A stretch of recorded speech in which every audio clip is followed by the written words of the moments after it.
Recherche scientifique, lutte contre les pollutions, lutte contre la pêche illégale, soutien de l'action de l'État en mer, développement des énergies renouvelables, surveillance du trafic maritime.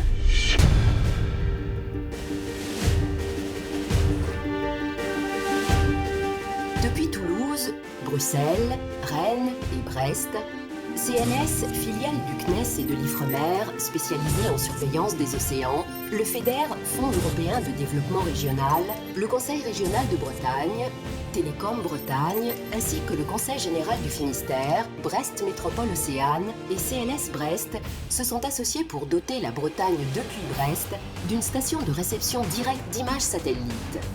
Cette station comprend un système d'acquisition doté d'une antenne de 5,40 m en bande X et d'un système de traitement multisatellite capable de traiter 3 types de satellites radars.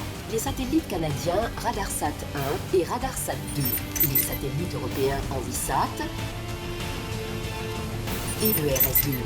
Vigisat fournira des données à la communauté scientifique de Bretagne spécialisée en physique de la mesure. Discipline indispensable pour la définition des instruments satellites de demain. Les satellites embarquant des instruments radars, comme le satellite Envisat, survolent la Terre et acquièrent des images radars. Ces données, acquises par la station de réception Vigisat, sont analysées et transmises aux scientifiques qui eux-mêmes étudient cette information pour améliorer les instruments satellites et images radars du futur. René Garello est professeur à Télécom Bretagne, grande école d'ingénieurs et centre de recherche international.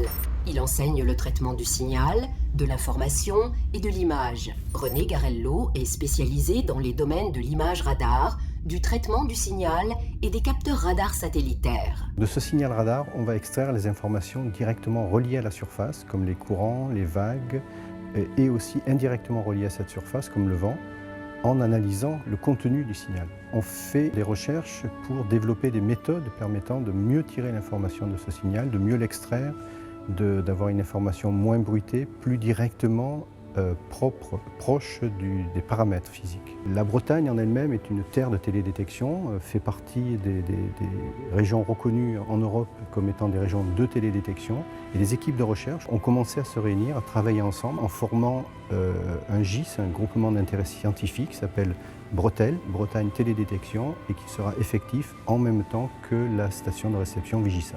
Le projet Vigisat pour la communauté scientifique est fondamental dans la mesure où les données vont être présentes et proches et disponibles. Je travaille actuellement sur un projet de modélisation et de simulation de l'environnement marin vu par radar, projet du pôle mer, labellisé par le pôle mer et financé par la DGE, projet dans lequel les données Vigisat serviront de validation de nos découvertes et permettront de définir de nouveaux instruments pour le futur. La station Vigisat est également un atout majeur pour la détection des pollutions. Les satellites, comme le satellite Envisat, transmettent en temps réel à la station Vigisat les données radars récoltées depuis l'espace. Ces données, analysées, permettent de surveiller l'océan, de détecter les bateaux et les traces de pollution et de prévenir les autorités. Gilbert Lelanne est directeur du CEDRE, Centre de documentation, de recherche et d'expérimentation sur les pollutions accidentelles des eaux. Ce centre a pour mission de collecter et d'entretenir les connaissances sur la lutte contre les pollutions accidentelles dans le but de conseiller les autorités lors d'accidents avec déversement de polluants dans les eaux marines ou les eaux intérieures. Le satellite, déjà dans la détection des pollutions, c'est quelque chose qui est arrivé relativement récemment, même à l'échelle de 30 ans.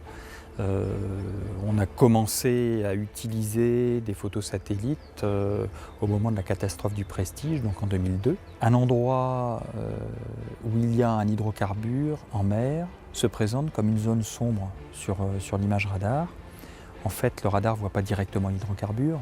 Ce qu'il voit, c'est une différence d'état de surface de la mer entre la zone où il n'y a pas de pollution et la zone où il y a un hydrocarbure flottant. En fait, la mer est beaucoup plus lisse à l'endroit où il y a un hydrocarbure. C'est ce qu'on appelle une mer d'huile, en fait. Et c'est ce qui est vu par le satellite. Le dernier exemple que l'on a de détection d'un déversement accidentel en mer détecté par un satellite C'est ce qui s'est passé il y a 2-3 mois maintenant au sud de l'Irlande, où des images reçues ont permis d'identifier une pollution par hydrocarbures donc, qui avait été provoquée par un porte-avions russe et ses navires d'accompagnement. Les mesures qui ont été prises, c'est que les autorités irlandaises et britanniques ont fait décoller des avions de surveillance qui ont confirmé effectivement qu'il y avait bien eu un déversement d'hydrocarbures relativement important. Il y a eu une mise en alerte d'équipes d'intervention sur zone, donc en mer, et d'équipes d'intervention sur le littoral au cas où la pollution atteigne le littoral. En fait, cette pollution s'est dispersée naturellement en mer avant qu'elle ne touche quoi que ce soit. Les images radars sont une technologie clé dans la lutte contre la pêche illégale. Les satellites imageurs, associés à l'expertise de CLS en interprétation des données radars, représentent des solutions efficaces pour lutter contre le pillage de nos ressources halieutiques. Sur les images radars, les experts détectent tous les bateaux sur la zone observée, vérifient les positions que les bateaux doivent déclarer et peuvent ainsi détecter les bateaux de pêche illégaux. Damien Cazé est actuellement directeur des affaires maritimes. Il travaille sous la tutelle du ministère de l'écologie. Damien Cazé a pour mission de mettre en œuvre la politique de sécurité en métropole et outre-mer. Il a occupé les fonctions de directeur des pêches entre 2005 et 2007.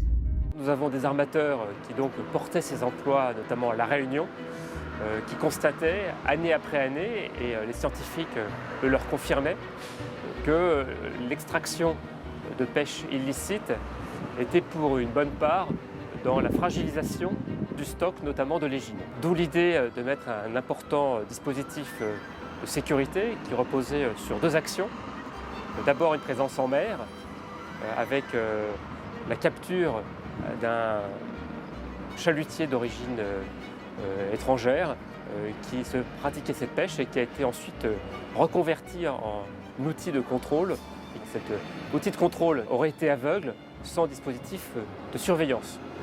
D'où l'idée de mettre en place dans cette zone où il n'y a pas d'autre couverture un dispositif ad hoc qui a été mis en place donc, par CLS et qui fait qu'on a pu à la fois surveiller les intrusions dans nos eaux, d'une part, et deuxièmement, mettre en œuvre rapidement des moyens dissuasifs en mer pour contrôler ces intrusions et faire en sorte que, eh bien, s'il y avait une pêche illicite, il soit mis un terme rapidement. On considère maintenant que la pêche illicite est totalement absente de nos eaux, ce qui a eu un effet très bénéfique sur l'état du stock, selon les scientifiques, et ce que d'ailleurs confirment les pêcheurs qui ont pu constater par ailleurs un relèvement des prix du poisson parce qu'il n'y avait plus l'écoulement sur le marché de la pêche tirée illégalement de l'eau.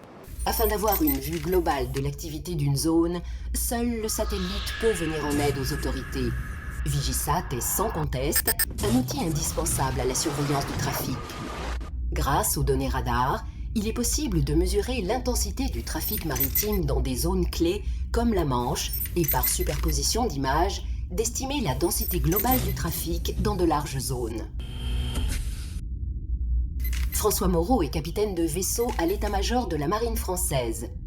Il travaille au sein d'une équipe en charge de la préparation des moyens pour la marine de demain. Il est plus particulièrement responsable du dossier Action de l'État en mer, dont l'objectif est de surveiller des espaces océaniques et côtiers et d'y intervenir. Il y a évidemment des dizaines de milliers de mobiles en mer. Ce qu'on peut retenir, c'est que le trafic maritime est en constante expansion. Juste un chiffre, la France reçoit plus de 380 millions de tonnes de marchandises chaque année dans ses ports, par exemple. Nous sommes donc très dépendants du monde maritime. Évidemment, chacun connaît aujourd'hui les difficultés qui se posent vis-à-vis de ce trafic, à la fois en termes de sécurité, la taille croissante des bâtiments, un trafic très très important. On a l'habitude de parler de la Manche, que vous pouvez voir à l'écran derrière, comme étant une autoroute de la mer. C'est vraiment le cas, 20% du trafic mondial, 600 bateaux jour. Ça pose des problèmes donc de sécurité. Alors on pense immédiatement à la piraterie, mais pas seulement.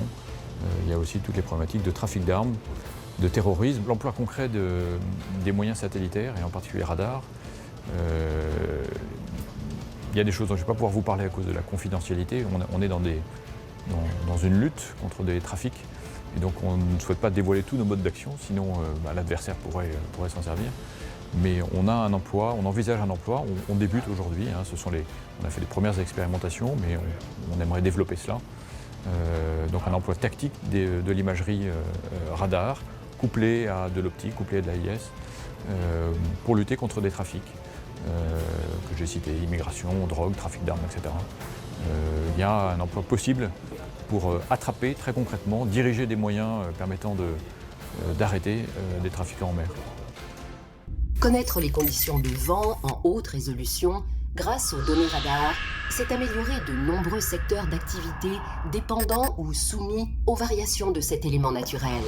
Grâce aux données acquises par la station de réception Vigisat, les experts en imagerie radar de CLS calculent les champs de vent. Charlotte B.Sager est une scientifique spécialisée dans l'imagerie satellitaire pour l'étude de l'atmosphère et du vent. Elle travaille au sein du laboratoire national danois DTU, dédié aux énergies renouvelables. Une des missions de Charlotte Sager est d'étudier et de décrire les conditions de vent dans le but d'améliorer les rendements éoliens. L'énergie éolienne est utilisée en Europe pour répondre aux besoins en électricité de la population. Les éoliennes peuvent nous fournir une grande partie de cette énergie. Au Danemark, elles fournissent 21% de la consommation annuelle. Et en Europe, l'objectif visé est que les énergies renouvelables fournissent 20% de notre consommation d'ici à 2020. Dans les énergies renouvelables, la technologie éolienne est la plus avancée. Dans beaucoup de pays, l'espace disponible à terre est de plus en plus réduit. Pour répondre à la demande croissante en énergie, les pays doivent donc implanter ces installations en mer. L'utilisation des images radar est très importante pour l'étude du vent au large. En effet, ces images sont riches en informations et de très bonne qualité. Par exemple, à CLS, RISE et dans d'autres laboratoires, on est capable d'établir ces cartes des vents. Et je pense qu'il est très important que nous utilisions ces informations et que nous les transmettions à nos partenaires industriels de l'éolien. Connaître l'état de la mer en temps réel et en haute résolution est de plus en plus important. Cette information devient indispensable pour les autorités lors de leurs interventions, pour les navires marchands, mais également pour les plaisanciers. Grâce au radar et à Vigisat, les spécialistes de CLS observent et calculent la houle des océans et des mers. Fabrice Arduin est chercheur au sein du CHOM, le service hydrographique et océanographique de la marine. Il travaille au sein du département océanographie, hydrographie et météorologie militaire. Sa mission est de développer des méthodes de prévision de vagues et de courants de surface, données capitales pour le soutien des opérations de l'État en mer. On s'intéresse aux vagues, alors tout d'abord parce que on soutient la Marine nationale dans tous ses déploiements divers et variés. Donc on est amené effectivement à donner des informations sur les états de mer pour les opérations amphibies, que ce soit dans le cadre des missions balistes au Liban ou sur d'autres têtes d'opération. Donc la marine a besoin effectivement de connaître l'état de la mer, soit pour la navigation, soit pour le débarquement de matériel ou de personnel à terre. L'avantage effectivement après d'avoir des observations radar, c'est qu'on pourra vérifier la qualité des prévisions. L'utilisation qui est faite actuellement des calculs de houle traités à partir des images radar, c'est de vérifier la qualité des modélisations. L'avantage de la station Vigisat, c'est effectivement d'avoir un accès en temps réel aux observations, et en particulier dans le cadre d'opérations de lutte contre la pollution, le fait de traiter de manière cohérente la pollution, le vent et les vagues peut permettre non seulement de savoir où est la pollution, mais aussi de dimensionner les moyens de lutte contre cette pollution. Et donc c'est dans ce cadre-là qu'effectivement que le traitement sur les vagues a aussi toute son importance. Grâce aux données récoltées par la station de réception d'images radar satellitaires Vigisat, ce sont de nouvelles données essentielles à la physique de la mesure, à la lutte contre les pollutions, à la lutte contre la pêche illégale, à la surveillance du trafic, à l'observation et au calcul de la houle, mais également à l'observation et à la détermination des vents qui sont livrés à la communauté internationale. Grâce à Vigisat, station de réception directe d'images satellites radar, multisatellites, au centre opérationnel d'analyse d'images en temps réel et aux équipes de CLS expertes dans le traitement, l'analyse et l'interprétation des images satellites radar, Vigisat, depuis la Bretagne, met l'océan sous haute surveillance.